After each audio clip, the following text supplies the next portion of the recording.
Question of the day: what is your favorite out-of-the-box thinking game based with a theme? Now, here's what I mean by that. You could say that every abstract game is an out-of-the-box thinking game because you have to think out of the box, as in abstract nature. But when it comes to taking a big popular IP such as Dungeons & Dragons, as we're talking about today, what is your favorite game that is an out-of-the-box version of that? I'll think of one would be Warhammer Disc Wars, where you had the disc and you flicked them out there, right? Some of the card game versions of big IPs are ones like this. But what is your favorite abstract version, or I should say, I guess out-of-the-box abstract version of a big popular theme? Because today we're talking about a one-of-a-kind game, as far as I know of, called Dungeon Scrawlers from WizKids. Now, this game is a Dungeons & Dragons IP game that is a race of a maze. Like, think about a maze that you did as a kid in an activity book, right?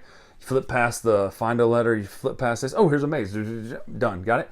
But they take that and they add to it. Now, here's why that's important. We're in a day and age where the roll and write is the kind of abstract game du jour, right? It's the one to do. But if you go back years ago, we would have called that the dice game or the travel version of a game, right? We wouldn't have called it, but they're so good. There's so many amazing roll and writes, which is why I bring this up, because now we're talking about a new style of old school repurposed method done in a way that is new. It's like you take an old card trick and you put a new spin on it, and then it becomes any card, any number masterpiece using the same techniques, a double lift, etc., whatever you want to do. But that's what we're talking about. And this is a long intro because, again, I don't know another game that does this.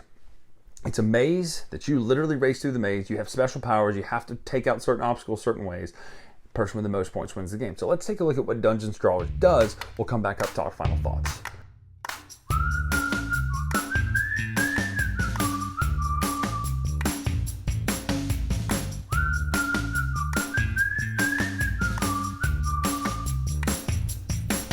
So, this is the game set up right here. Now, I say set up because really the only other setup, especially for map 1, is you're going to have to take one of these character cards. Now, these different classes are going to give you a bonus of different ways to score on the board, basically allowing you to quickly get through something or be benefited by more points for doing it. So, let's talk about how this works. This is map number 1. Now, there are 10 maps, I believe. There's a whole lot of difference between the difficulty in map 1 and map 10. Heck, there's a lot of difference between map 1 and map 6, you'll notice. Now, map 1 teaches you the game. Now, this is a maze, a real-time maze game in which you're going to put your pin down on the board. If you ever do lift your pin up, you have to put it right back down in that spot. Also, you have to stay within these walls. In fact, there's one map that punishes you. There's little water drops on the board. If you touch the water drops on the board, you're going to get punished. If you go through a wall, if you don't do something correctly, you lose points. Now, the main ways to score are all listed here, except for prisoners, and that's the only one left.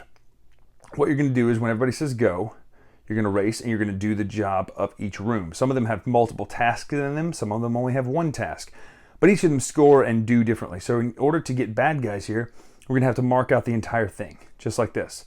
Now, if I was to leave a little piece at the end of the round when the other team scores mine, the other person scores mine, you would lose points for this because you didn't finish it. Now, then you go in here. This one needs to be completed in order. 2, 3, 4, 5, 6. You get a point for every 3 stones. That would be worth 2 points. This one up here would be worth 3 points. Spells, you have to trace them exactly to get the point for that. You also have to trace around treasure to get it, surrounding it.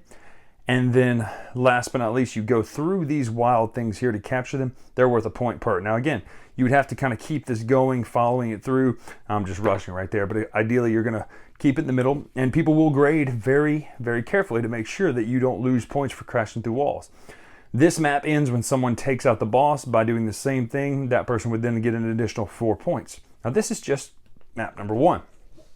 The game ramps up in difficulty and in special features as you go along. For instance, on the back here in map 6, you have 4 different maps. You can pick one of the ones to start at, and this is one I was talking about, -1 for touching the water. So you have to be very careful in these long hallways that you would normally just rush through.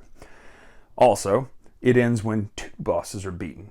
There's also portals. The entry are these circles, so A would lead to A, which would go here. So the only way to move between maps is by hitting those portals.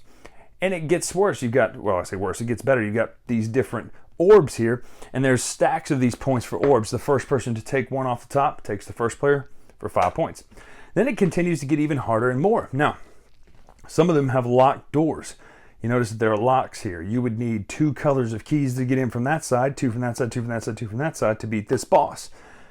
The keys are separated on the board, so you have the red key here. You would take the red key token over here, and if you don't get the red key token, you might just be locked out from beating that boss because there's only a few to bust through there. Now that's what ramps up there, and it keeps getting more difficult. You also have some maps that are timed. This is only 90 seconds, but you can get these skeleton keys. You'll just take a token that's available, and you can open up these spots on the board based on getting these skeleton keys to open those. But you would take the symbols that you need, and you can rescue these prisoners. Those are a point for rescuing them. And then last but not least, I think is map 10 I was going to show you, but all in all, that's the difficulty right there. It continues to get more and more difficult, more and more challenging the higher you go in the maps, and more things there. More points, more stressors, and things like that. The point of the game, though, is that speed, but also the accuracy. So that is how you play Dungeon Scrawlers right there.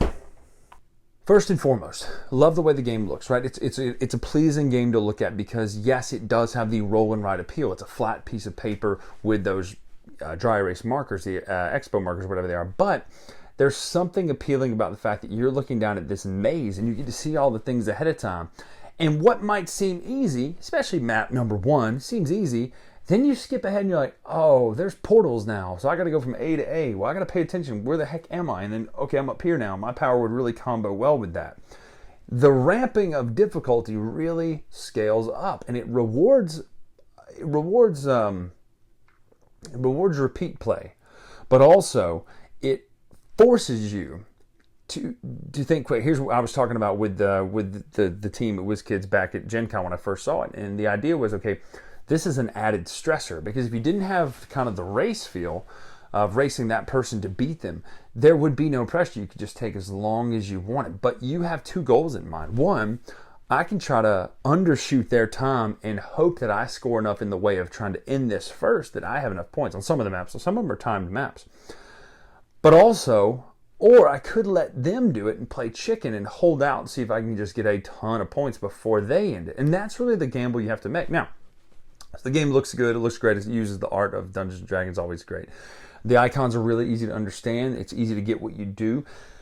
Figure out what you do before you come out here. That's a chunky, come on, reference in the comments below. Here's the thing, though. I love this game. I think this is going to be the first of a genre now, because it's one of a kind. It's unique, and it does something different so well. It does it so well. If I told you, hey, let's sit down and race through a maze out of an activity book, you'd be like, what the heck are you doing? Why? What are you talking about? But when you sit this game down and you show it to people and you start talking about how things score and the player powers and what you can go from this portal to this one, but you got to have a key to open this door and rescue it changes it. It elevates it. It takes what was an old method, an old idea, and elevates it to such a level that Dungeon Scrawlers is one of my favorite games of the year. It is a fantastic, simple exercise of thought, stress, strategy, and tactics. And it's got a great IP sprinkled in with extra player powers. Each player power makes each time you play different because you're going to be forced to go for different methods of scoring. And I love that. So all in all, Dungeon Scrawlers, big, massive win for me. I love this game. It's staying in the collection probably forever. And the good news is I've got little sample packets that came with the version of it that I've got that I can give to people. You just give it and try it out. Here, try this out, right? Dungeon Scrawlers, go get your hands on this. You're going to love it. It's a phenomenally good game. I'm a huge fan. Just a win for me. So Dungeon Scrawlers from WizKids. I'm Bryan Drake here on the Dice Tower. Make sure to follow us on Twitter, Instagram, etc. at Dice Tower Bryan. Until next time, we'll see you.